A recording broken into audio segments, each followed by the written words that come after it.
Sabe aquele bolo super fofinho, leve, que parece uma nuvem e derrete na boca? Pois é, existe uma técnica e uma ciência toda especial por trás dessa textura, que de mágica não tem nada. E hoje a gente vai desvendar esse segredo de uma vez por todas. Olha só para a estrutura desse bolo, que coisa linda! São várias camadas, um monte de recheio e mesmo assim a fatia continua perfeita, sabe? Não desmorona, não quebra. Isso só é possível com uma massa que é ao mesmo tempo super delicada e elástica, feita para aguentar o tranco de montagens mais complexas como essa. Então, fica aquela pergunta no ar, né? Como é que se consegue essa leveza toda? Essa textura esponjosa que parece até que desafia a gravidade? Bom, é exatamente isso que a gente vai detalhar agora. Para entender tudo direitinho, a gente vai seguir este caminho. Primeiro, vamos revelar o tal segredo dos bolos leves. Depois, vamos definir o que são as massas espumosas, entender a ciência por trás delas, botar a mão na massa com um pão de ló passo a passo e, no final, conhecer toda a família dessas massas incríveis. Ok, vamos lá. A técnica fundamental por trás desses bolos fofíssimos tem nome e sobrenome. São as massas espumosas. É essa categoria que serve como base para tudo que a gente vai ver a partir de agora. Bom, uma massa espumosa é, na essência, uma base cheia de ar. E o coração dela são os ovos batidos. Pode ser o ovo inteiro, só a gema ou só a clara, não importa. São eles os responsáveis por criar o ar que vai fazer a massa crescer. Pensa assim, o ar que a gente bate nos ovos se expande com o calor do forno e funciona como fermento principal. Então, o pulo do gato é entender o papel de cada jogador aqui. Os ovos criam ar, o açúcar, além de adoçar, claro, ajuda a estabilizar essa espuma de ovos, deixando ela mais forte. E a farinha? A farinha entra para dar estrutura, tipo uma rede que segura todas aquelas bolinhas de ar no lugar. Já os líquidos e as gorduras são como convidados especiais, aparecem só em algumas variações. E o resultado de tudo isso é uma textura sempre macia e, olha que interessante, bem elástica. É por isso que essas massas são perfeitas para sobremesas que a gente precisa manipular, sabe? Cortar em camadas, enrolar. Elas têm estrutura, mas sem perder a delicadeza. Agora que a gente já sabe o que são, vamos mergulhar na ciência por trás dessa leveza. Existem algumas regras de ouro para garantir que essa aeração toda funcione perfeitamente. A primeira regra, e talvez a mais importante, é sobre a farinha. Ela tem que ter pouca proteína. Ué, mas por quê?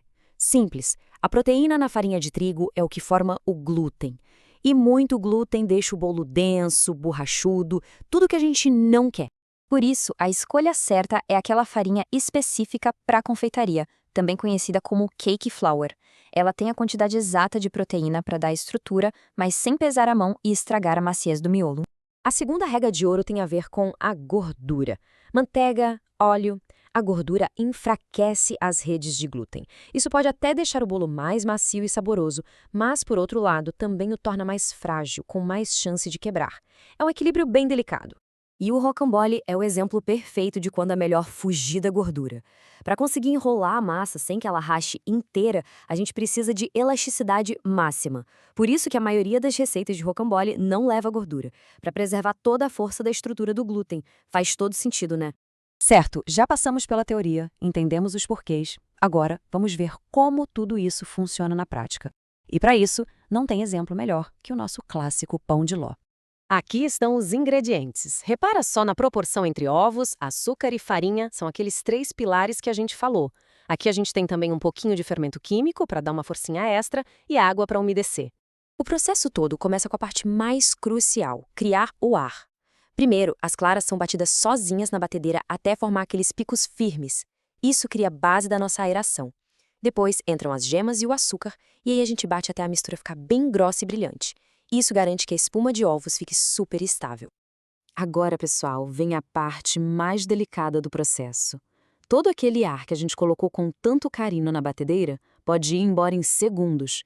Por isso, os ingredientes secos têm que ser incorporados com movimentos bem suaves, de baixo para cima, para não desinflar a massa. Então, com a batedeira já desligada, a gente adiciona os ingredientes secos peneirados com toda a delicadeza do mundo.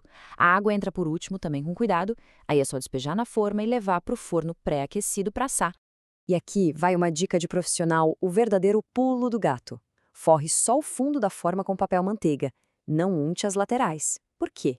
Porque assim a massa consegue agarrar nas laterais enquanto cresce, o que ajuda o bolo a ficar bem alto e com a estrutura retinha. Dominar o pão de ló é só o começo. A partir dessa técnica, a gente consegue explorar um universo de possibilidades. Vamos dar uma olhada na incrível família das massas espumosas e ver a variedade de sobremesas clássicas que nascem dela. Olha só que legal! O pão de ló é a nossa base. A genose, que é italiana, leva a manteiga derretida para ficar mais rica. A Gioconde, francesa, usa farinha de amêndoas e manteiga. Já a chiffon, que é americana, usa o óleo para ficar mais úmida. E a Dacquoise é quase um merengue com farinhas de castanhas. Todas elas partem do mesmo princípio de aerar os ovos. O ponto principal aqui é o seguinte: uma vez que a gente entende os princípios da aeração, da escolha da farinha e do papel da gordura, um mundo novo na confeitaria se abre. Essa técnica é a chave que destrava a criação de uma infinidade de sobremesas.